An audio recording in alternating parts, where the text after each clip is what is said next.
Hey everyone, Chris Blum here, and welcome back to the channel where we discuss personal finance, productivity, investing, and real estate. And today I will be doing another of my book club series and discussing Robert Kiyosaki and Sharon Lechter's Rich Dad, Poor Dad. But before I dive in, if you would give the video a thumbs up for the algorithm and consider subscribing so you can watch a new video every Monday at 5 p.m. It would be greatly appreciated.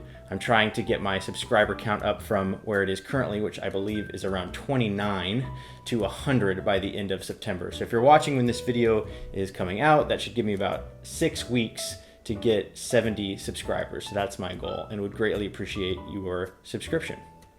So diving in, Rich Dad, Poor Dad. Rich Dad, Poor Dad is probably one of the most referenced books on the personal finance, FIRE, and investing forums that I read through on a regular basis.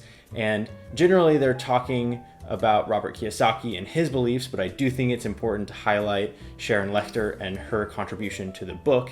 In fact, Robert Kiyosaki had actually designed a board game in the early 90s and went to Sharon's husband. He was a patent attorney and wanted to patent the board game. They were introduced because Sharon was a CPA, and together they first came up with a pamphlet for the board game, which was ultimately lengthened into a full book, which has now been read by millions of people around the world.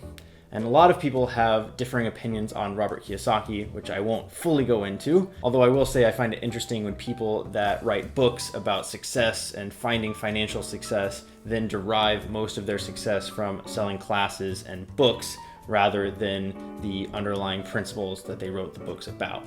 But I digress, and I won't fully dive into that. I do think the book stands on its own and is a very good platform to help understand wealth creation, money, and assets and liabilities. So here are the 5 takeaways that I got from Rich Dad, Poor Dad. Number 1, education is the foundation of success. And when Kiyosaki says this, he does not mean education in the sense of college or other formal education programs. In fact, in the book, he tends to disagree with a lot of the formal education system and says that they don't touch on money. But what he means is truly understanding money and knowing the rules that regulate money and how wealth is created. And there are a few main education points that Kiyosaki drills in on. Number 1 is understanding accounting, so understanding how financial statements work and how to know where you stand financially. Number 2 is investing, so understanding how to find and invest in opportunities that will grow your money.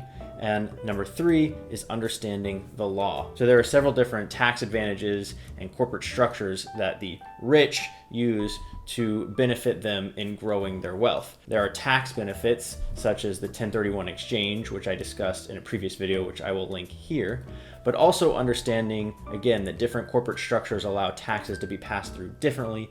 So if you set up your endeavors through a corporation, then typically you can spend the money on your different endeavors and then are taxed on what's left, versus most people that file taxes as individuals have to pay taxes first and then spend what is left over. So understanding the rules of the money world, understanding the investing opportunities, and understanding the basic accounting statements. All of this education will help you on your way to building wealth and understanding money. Number 2, which is really an extension of the education, is truly understanding assets and liabilities. So what Kiyosaki says is that the rich buy true assets, while the middle class and the poor buy liabilities that are disguised as assets. So what are a few examples? The main one that he discusses is the home or the house. Most people consider this to be their main asset, and for some it can be. You can build up equity over time, and it is a forced savings account. You have to pay your mortgage every month. But what Kiyosaki means is that a true asset is something that puts money in your pocket, while a liability takes money out of your pocket. So the fancy car that you say is worth a lot of money and you include it on your net worth, well, really that's a liability because you have to pay insurance and you have to pay the car payment for it every month. The house, even though it is an asset and maybe you can sell it for more in a few years, you're still having to pay the mortgage every month, and it's something that's part of your monthly overhead. Whereas a rental property, a bond, a stock, anything that is a true asset can put money into your pocket and is something that should hopefully appreciate and grow over time. So reframing your understanding of assets and liabilities and making sure that you focus most of your attention on building up the assets column is one of the most important things that Kiyosaki says is fundamental to understanding money and building wealth. Number 3, and how you're going to build up your asset column, is to always pay yourself first. So I've said this in my video on investing, which I'll link up above. But what Kiyosaki says is that it is fundamental that you always pay yourself first. This means that even if you're going to fall short at the end of the month, you make sure that you put your priorities first and you put money in savings or in investing before you pay taxes and before you pay your liabilities. And the reason he says this, he doesn't want you to be irresponsible and fall into debt and have debt collectors calling. But the reason he says this is that it forces him to be more creative about ways to make money, and having the mindset of putting away that money first ensures that you're going to build up your asset column, ensures that you're going to invest and save, as opposed to putting it last where you may just put it off. What is going to cause you to have more creativity to start a business and create more money? Having someone knock at the door or call you at all hours and tell them that you owe them money, or the internal monologue that is telling you you need to invest? Probably the former. So if you don't end up paying yourself first, you may find that after you've paid off your liabilities, paid for your monthly expenses, there's nothing left, and you just tell yourself, oh well, next month I'll try to do better. I'll try to make a little more money and save, as opposed to paying yourself first. Then when you get to the end of the month, you have to really either cut back or get creative on how to make more money. And this mindset is super important to building wealth. Number 4 is to mind your own business and to work to learn, not for money. So what Kiyosaki says by mind your own business is that even if you get a degree in accounting and you're working as an accountant, this is your job, but this may not be your business. So you need to understand what is truly important to you and what you're trying to build. For example, Kiyosaki used the narrative of McDonald's and Ray Kroc to illustrate this point. You don't seem to realize what business you're in. You're not in the burger business. You're in the real estate business. McDonald's was building fast food franchises, but their business was acquiring the real estate underneath. And that is what their main focus was in terms of building a long-term brand and building long-term wealth.